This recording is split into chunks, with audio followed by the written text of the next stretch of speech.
మన క్వశ్చన్ మిగతాయి మాట్లాడే ముందు ఇప్పుడు ఈ ఆఫీసర్ల విషయం ఎట్లా అంటే ఏం చేస్తే ఇది అవుతుంది? ఇప్పుడు ఈ గవర్నమెంట్‌లో వేల మీద లెక్క పెట్టొచ్చు మనం. సోమేష్ కుమార్ స్టిల్ ఇంకా ఆయన వ్యవహారం నడుస్తున్నదేమో అని నాకు ఇంకా అనిపిస్తుంది. యెస్. ఎందుకంటే సందీప్ సుల్తానీ అక్కడే ఉన్నాడు, జయేష్ రంజన్ అక్కడే ఉన్నాడు, అరవింద్ కుమార్ అక్కడే ఉన్నాడు. అంటే చర్యలేవి? వీళ్ళ మీద చర్యలు తీసుకోలేదు. లూప్ లైన్‌లో పెట్టినామనంటే సరిపోదు. ఇప్పుడు జయేష్ రంజన్ టాప్ పొజిషన్‌లో అదే పొజిషన్‌లో ఉన్నాడు. నవీన్ మిట్టల్ అయితే ఏ భూముల మీద తెలంగాణ కొట్లాడిందో, ఏ భూములు తెలంగాణ ప్రజలు నష్టపోయి రాహుల్ గాంధీ స్టేట్మెంట్ ఇచ్చిన భూములన్నీ వెనక్కి తీసుకొని మేము పేద ప్రజలకు పంచుతాం, మేము అధికారంలోకి వస్తే అని అన్నారు.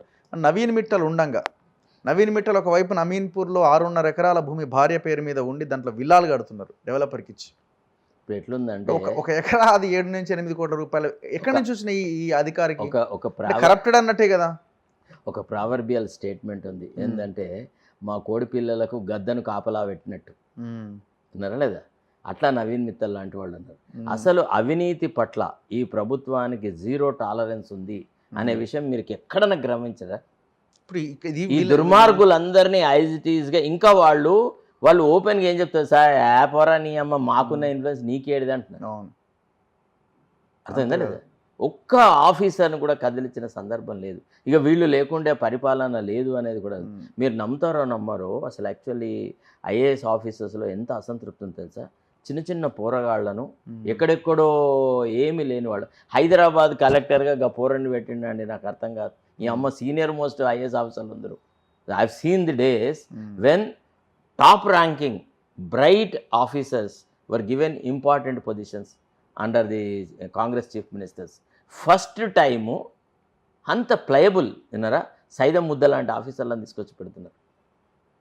ఎక్కడ పరిపాలనలో సంస్కరణలు ఎక్కడన్నా కనబడ్డాయి నీకు?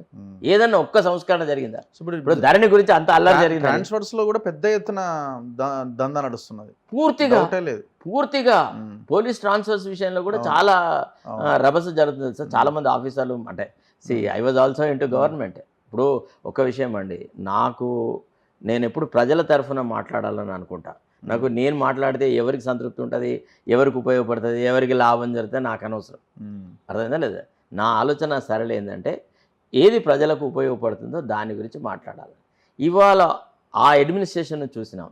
బీఆర్ఎస్ అడ్మినిస్ట్రేషన్ అనేది గాడి తప్పినప్పుడు మేము అందరిలాగా చేతులు ముడుచుకొని కూర్చోలే కదా.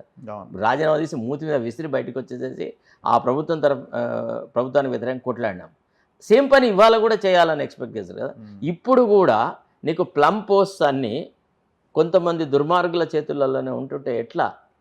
అంటే ఒక్క కమిషనర్ మంచోడైతే మొత్తం అడ్మినిస్ట్రేషన్, పోలీస్ అడ్మినిస్ట్రేషన్ అంతా మంచిగా అయిద్దా? చెప్పండి. ఒక్క డీజీపీ మంచోడైతే సరిపోద్దా? కాదు.